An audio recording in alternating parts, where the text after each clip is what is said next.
बिस्मिल्लाहिर्रहमानिर्रहीम। अस्सलाम वालेकुम नाज़रीन, मैं हूं आपका होस्ट अहमद फवाद। अहम खबरों के साथ आज की व्लॉग में आपकी खिदमत में हाजिर हुआ हूं। सबसे पहली बड़ी ब्रेकिंग न्यूज़ तो यह है कि इस वक्त आलमी मीडिया में एक प्रोपेगेंडा किया जा रहा है कि ट्रंप डील करना चाहता है, लेकिन इसराइल ट्रंप को डील करने नहीं दे रहा। और बार बार जब भी डील के करीब आते हैं, ट्रंप कोई ऐसा हमला कर देता है कि डील को सबूताश कर देता है। लेकिन असल खबर या असल मामला ये नहीं है। असल खबर यह है कि ट्रंप और नेतन्याहू दोनों एक ही सिक्के के दो रुख हैं, और ईरान जंग के मामले पर दोनों इस वक्त जो नूरा कुश्ती है ना, वो खेल रहे हैं। ऐसा बिल्कुल भी नहीं है कि ट्रंप की मर्जी के बगैर इसराइल जो है वो ईरान के ऊपर जो हमले हैं वो दाग रहा है। आज के व्लॉग में कुछ सबूत मैं आपके साथ शेयर करूंगा, और उन सबूतों की बुनियाद पर और कुछ फैक्ट्स आपके साथ में शेयर करूंगा जिसे डिक्लाइन नहीं किया जा सकता। आपको बताऊंगा कि ये एक प्रोपेगेंडा किया जा रहा है, और इसराइल और अमेरिका ट्रंप दोनों मिले हुए हैं और दोनों मिलकर ईरान के ऊपर जो हमले हैं वो कर रहे हैं। ये जो डील वाली कहानी है ना, ये सिर्फ और सिर्फ सामने मीडिया के लिए रखी गई है कि ट्रंप डील कर रहा है और इसराइल जो है वो हमले कर रहा है। गुज़श्ता 12 घंटों में क्या हुआ, रात गए जो हमले किए गए हैं ईरान पर, ईरान ने भी जवाब दिया है। इसराइल ने कहां पर जो हमले हैं वो किए, और मैं आपको बताता चलूं अब तक के सबसे बड़े जो अटैक्स हैं ना वो लॉन्च किए गए हैं ईरान पर। और फिर ईरान ने भी अटैक्स लॉन्च किए, मिसाइल लॉन्च किए। यमन भी जो है वो ईरान के साथ खड़ा हो गया है। इस पर भी कुछ डिटेल्स हैं, गुज़श्ता 12 घंटे क्या कुछ होता रहा आपके साथ वो मैं शेयर करूंगा। और आखिर में आपको ये भी बताऊंगा कि सऊदीया पर भी हमले के हवाले से कुछ डिटेल्स सामने आ रही हैं। ये साजिश क्या है, सऊदीया तो खामोश है, वो तो पीछे, उसके ऊपर क्यों हमला करके उसको बीच में घसीटा जा रहा है, ये साजिश क्या है, इस साजिश से भी पर्दा जो है वो हटाऊंगा। अहम तरीन तफसीलात आपके साथ मैंने शेयर करनी है। सबसे पहली खबर की जानिब नाज़रीन बढ़ते हैं कि इसराइल और ट्रंप यानी कि नेतन्याहू और ट्रंप दोनों ईरान जंग के मामले पर जो नूरा कुश्ती है ना वो खेल रहे हैं। कैसे? सबसे पहले तो आपको ये बताता चलूं कि हुआ क्या है, फिर उसके बाद इनको मैं सबूतों के साथ बेनकाब जो है वो करूंगा कि ये डिटेल्स बहुत इंपॉर्टेंट, आपने इसको गौर से जो है वो सुनना है। होता क्या है जी कि रात गए इसराइल ईरान के मुख्तलिफ जो शहर है ना, इनके ऊपर जो बमबारी है ना वो करता है, और बड़ी शदीद बमबारी करता है। इनमें कौन कौन से शहर शामिल हैं जी? तेहरान है, करज है, तब्रेज है, कैरमैन है, क्रीमैन शाह है, इसके अलावा अस्फहान है। ये कुछ शहर हैं। और अब तक जितने भी अटैक्स हुए हैं ना ईरान पर, कभी ऐसा नहीं हुआ कि बेक वक्त तमाम शहरों के ऊपर या इतने सारे शहरों के ऊपर जो अटैक्स है ना वो किए गए हो। तो ये रात गए हुआ है। दूसरे नंबर पर क्या हुआ कि नेतन्याहू ये चाहता है कि वो ईरान की एनर्जी साइट्स को मुकम्मल तौर पर तबाह कर दे। नंबर 1 अटैक्स किया, फिर स्टेटमेंट्स या मीडिया के जरिए ये बयानात सामने आते हैं जी कि नेतन्याहू की ये ख्वाहिश है, वो ये चाहता है, वो इरादा रखता है, और उसकी ये प्लानिंग है कि वो ईरान की एनर्जी साइट्स को तबाह करे। यानी कि इसमें जो है वो ईरान को पैगाम भी था कि अब हम आपकी एनर्जी साइट्स की तरफ आ रहे हैं, उन्हें हम तबाह करेंगे। फिर तीसरी खबर ये सामने आती है कि ट्रंप ने एक स्टेटमेंट दिया, और उस स्टेटमेंट में ट्रंप ये कहता है, अब यहां पर आप जरा मुनाफिकत चेक करें। ट्रंप ये कहता है कि नेतन्याहू के पास कोई ऑप्शन नहीं है मां सिवाय इसके कि वो डील को कबूल कर ले, वो डील को कबूल कर ले, इसके अलावा उसके ऊपर उसके पास कोई ऑप्शन नहीं है। फिर साथ ही ट्रंप ये कहता है कि अगर इसराइल ने हमला किया तो अब अमेरिका इसका हिस्सा नहीं होगा। यानी कि पहले अच्छा, ये 4 जो खबरें हैं ना, पहले तो ये आप नोट करें। नंबर 1, इसराइल कहता है जी कि हम मतलब है कि साइट्स को तबाह करेंगे, एनर्जी साइट्स को ईरान की तबाह करेंगे। फिर 5 शहरों के ऊपर बेवक्त वक्त हमला किया जाता है। फिर दूसरी तरफ ट्रंप स्टेटमेंट्स देता है जी कि अगर अभी इसराइल ने हमला किया तो हम इस जंग में उसके साथ नहीं होंगे। और फिर वो कहता है जी कि नेतन्याहू के पास यही ऑप्शन है कि वो डील को कबूल कर ले। अब नाजरीन, ये सारी जो खबरें हैं ना वो किस टाइम पर आ रही हैं, या इनकी जो मुनाफकत है वो क्या है, या ये जो नूरा कुश्ती है ना वो क्या खेल रहे हैं। आप देखें कि अमेरिकी जो नाकाबंदी है ना वो अभी तक कायम है, और अमेरिका ने, ट्रंप ने खुद का स्टेटमेंट दिया कि वो मशरिकी वस्ता से अपनी जो फौज है वो वापस नहीं बुलाएगा। और फिर सबसे इंपॉर्टेंट चीज ये कि जो रात के हमले हुए हैं ना, इन हमलों में रिफ्यूलिंग के लिए हेल्प आउट किया अमेरिकी जहाजों ने इसराइली जंगी जहाजों को। मतलब एक तरफ आप देखें स्टेटमेंट्स क्या दे रहे हैं, और दूसरी तरफ आप अमली तौर पर इकदामात क्या कर रहे हैं।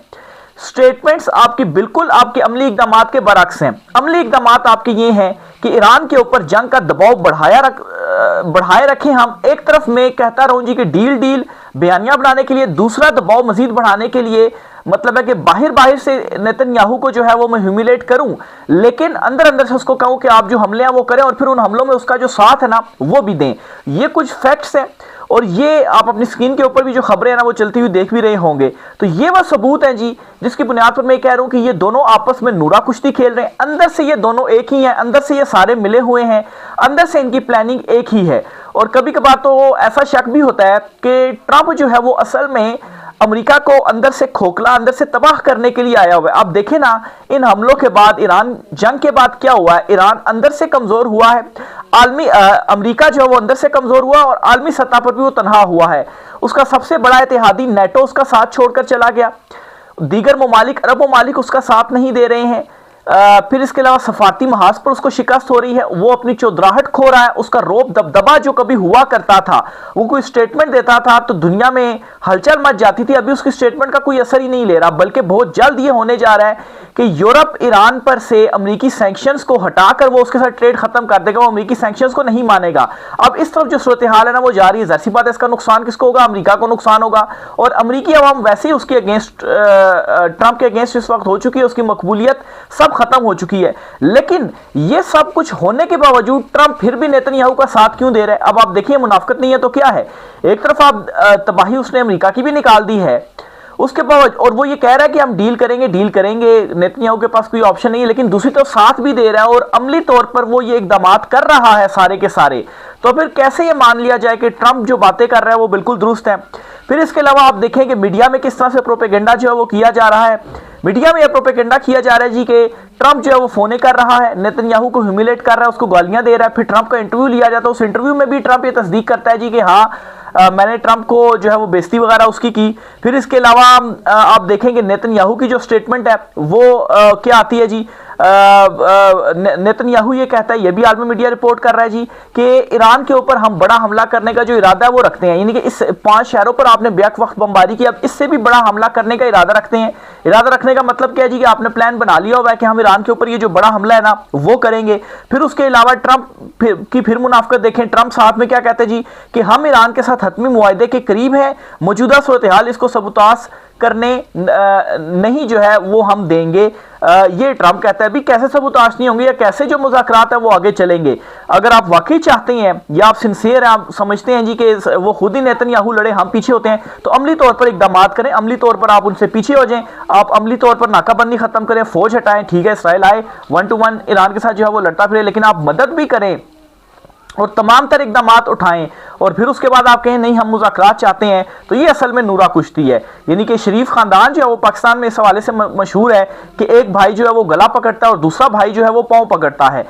या जब ये इक़्तिदार में होते हैं तो ये गला पकड़ते हैं और जब ये इक़्तिदार से बाहर होते हैं तब ये पाँव पकड़ते हैं। तो इस वक्त यही काम किया जा रहा है नेतन्याहू और ट्रंप की जानिब से। नेतन्याहू जो है वो गला पकड़ रहा है, यानी कि जोर ज़बरदस्ती से दबाव के जरिए मनाने की कोशिश कर रहा है ईरान को कि वो पीछे हो जाए, शरारत माने। और ट्रंप जो है वो क्या कर रहा है, बीच में धमकियां भी लगा रहा है, लेकिन साथ साथ पाँव भी पकड़ रहा है जी कि नहीं मुज़ाकरात हम सबूताश नहीं होने देंगे, मुज़ाकरात होंगे। और ऊपर ऊपर से नेतन्याहू को भी सुना रहा है। कहाँ गई वो सालसी या वो जो सीज़ फायर था जो ट्रंप ने करवाया?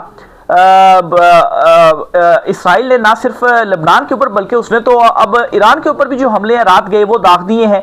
हालांकि ईरान की तरफ से तो कोई अटैक्स वगैरह नहीं किए गए इसराइल पर, तो फिर क्यों इतने बड़े जो अटैक्स हैं वो किए गए हैं? तो ये असल में इनकी मुनाफिकत और इनकी नूरा कुश्ती है। और फिर ऊपर से इनकी एक और मुनाफिकत देखें ट्रंप की। ट्रंप मुज़ाकरात की डील की बात कर रहा है, दूसरी तरफ ईरान कहता है कि हमारे जो फ्रोजन एसेट्स हैं वो हमारे एसेट्स हैं, आप रिलीज करें। लेकिन ट्रंप क्या करता है, ट्रंप वो रिलीज कर रहा है खलीजी ममालिक को कि उनका नुकसान पूरा हो जाए। अब देखें ये डील वाली बात तो ना हुई ना, ये तो लड़वाने वाली बात हुई। आप खलीजी ममालिक को भी सामने कर रहे हैं ईरान के कि भाई हमने आपके एसेट्स उनको दे दिए, उनका नुकसान पूरा कर दिया, अब आप खुलकर जो हमले हैं ना वो करें। रात के एक और खबर भी सामने आई है कि सऊदीया के ऊपर भी कुछ जो अटैक्स वगैरह हैं वो हुए हैं। बहरहाल इस हवाले से भी आपको बताता चलूँ कि ईरान ने इसकी तरदीद की है कि सऊदीया के ऊपर अगर इस तरह कोई चीज़ हुई है तो वो हमने नहीं की। अब ये क्यों हो रहा है? ये जो असासे रिलीज़ किए जा रहे हैं ट्रंप की जानिब से खलीजी ममालिक को और फिर सऊदीया पर हमला, ये भी असल में साजिश है कि अरबों को और ईरान को आपस में लड़वाया जाए और हम जो है वो इससे पीछे हो जाए। क्यों लड़वाया जाए? ताकि ईरान का पत्ता भी साफ हो और अरब जो है उनका भी पत्ता साफ हो।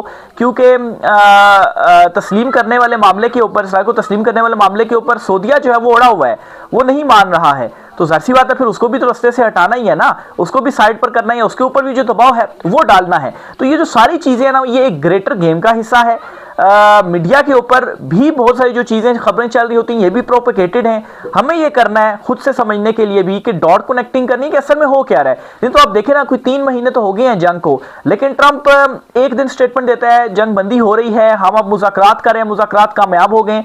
1 महीने से तो ट्रंप ये स्टेटमेंट्स दे रहा है कि आजकल में मुज़ाकरात कामयाब हो जाएंगे, लेकिन मुज़ाकरात कामयाब होना तो दूर की बात, ऊपर से जो है वो शदीद हमले इसराइल की जानिब से कर दिए जाते हैं ईरान के ऊपर। तो कोई मुज़ाकरात वाली जो कहानी है ना, ये बजाय सिर्फ और सिर्फ कहानी ही लग रही है, और असल में जो नूरा कुश्ती है ना जी, वो इन दोनों की जानिब से खेली जा रही है। और ये कुछ फैक्ट्स और कुछ सबूत खबरों के साथ जो है वो मैंने आपसे शेयर कर दिए। दूसरी तरफ ईरान ने भी जवाब दिया है। जाहिर सी बात है ईरान भी तो खामोश नहीं रहेगा। ईरान ने क्या जवाब दिया है? पहले तो ईरान ने एक स्टेप उठाया कि अपनी एयर बेसिस जो है वो उसने बंद कर दी हैं, और उसकी रीज़न भी यही है कि जाहिर सी बात है जंग शुरू हो चुकी है, जंग की सूरत हाल में ही आप ये काम करते हैं। ईरान ने भी जो मिसाइल्स हैं वो फायर कर दिए हैं इसराइल के ऊपर, और दूसरी तरफ जो है वो इसराइल ये स्टेटमेंट दे रहा है कि जंग कई दिन तक जारी रहेगी, जंग कई दिन तक जारी रहेगी। अब फिर ज़रा रोक के दिखा देना ट्रंप, क्या अमेरिका के लिए ये मुश्किल है कि वो ना रोक सके? इसराइल को रोक सकता है, लेकिन वो कह रहा है कि हम कई दिन तक ये जो जंग है वो जारी रखेंगे। बहरहाल ईरान ने भी अपनी बेसिस क्लोज कर दी हैं और मिसाइल दाग दिए हैं।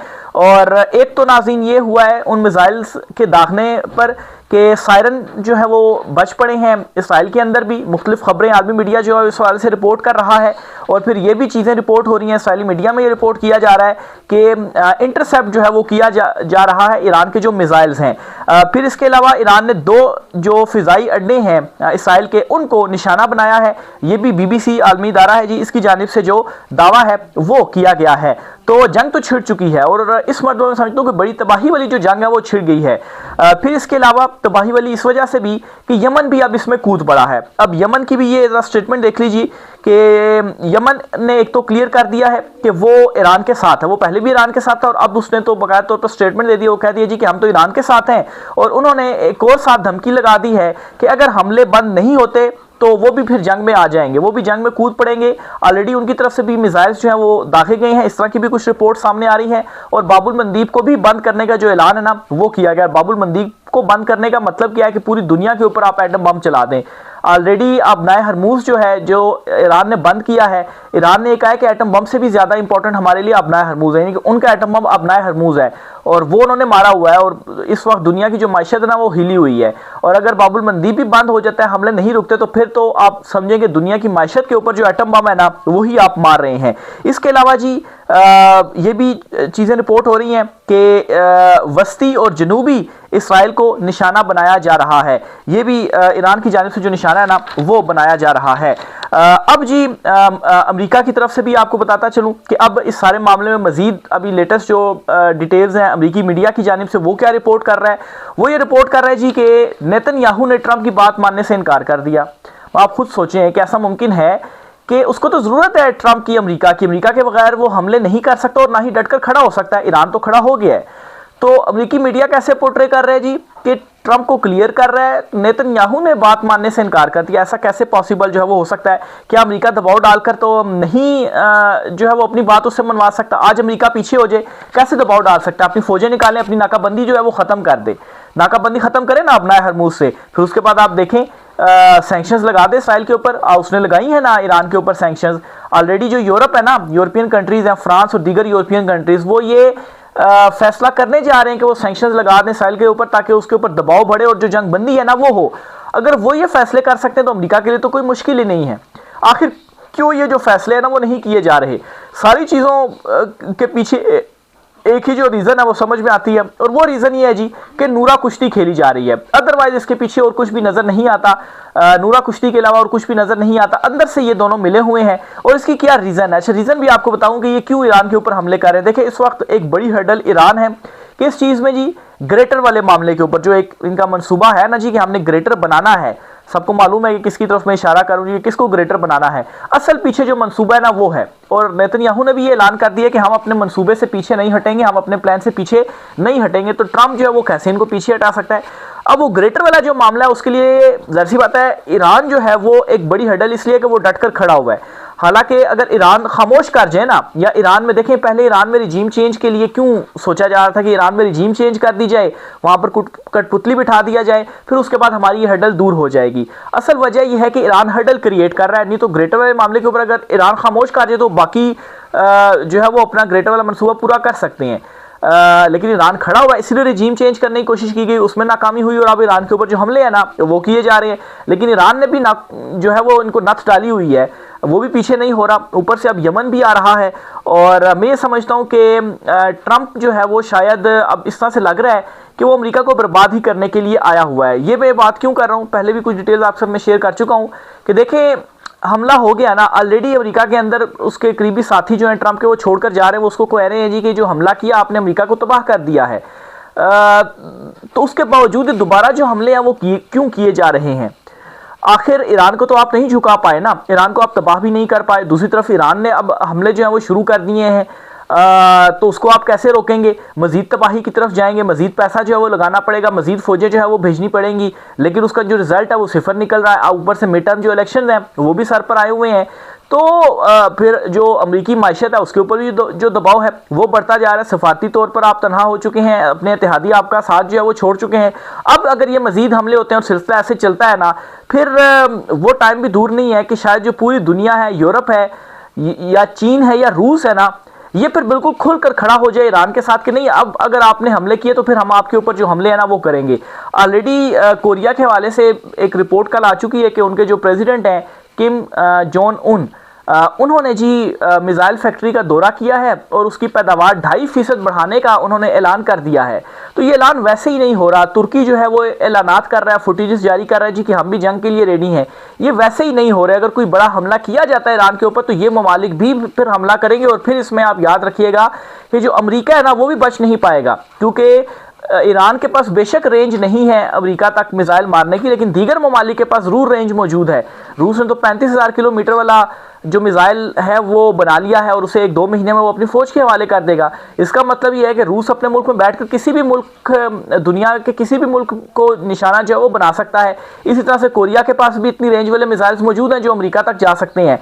तो फिर ये वाली जो सूरत हाल है ना वो क्रिएट हो जाएगी। तो बहरहाल जी इसीलिए कहा जा रहा है कि असल में ट्रंप जो है वो अमेरिका को तबाही करने के लिए आया हुआ है और नेतन्याहू के पास जितने भी अमेरिकी सदूर प्रीवियस आए हैं ना, उनमें से ट्रंप ही सबसे ऐसा वो सदर है कि जो उसकी हर बात जो है वो मान रहा है और उसके साथ इवन कि अब जो नूरा कुश्ती है ना वो भी चल रही है। तो ये जी आज कुछ आम तफसीलात थी, इस हवाले से मजीद जो भी डिटेल्स होती हैं आपसे शेयर करता रहूँगा। राय का सारा आप कमेंट बॉक्स में लाजमी कीजिएगा कि इस हवाले से आप जो है वो क्या राय रखते हैं, क्या सोचते हैं। चैनल को सब्सक्राइब कीजिएगा, वीडियो को लाइक कीजिएगा, शेयर भी वीडियो को कीजिएगा। आज की व्लॉग से इतना ही, इजाज़त दीजिए, अल्लाह हाफिज़।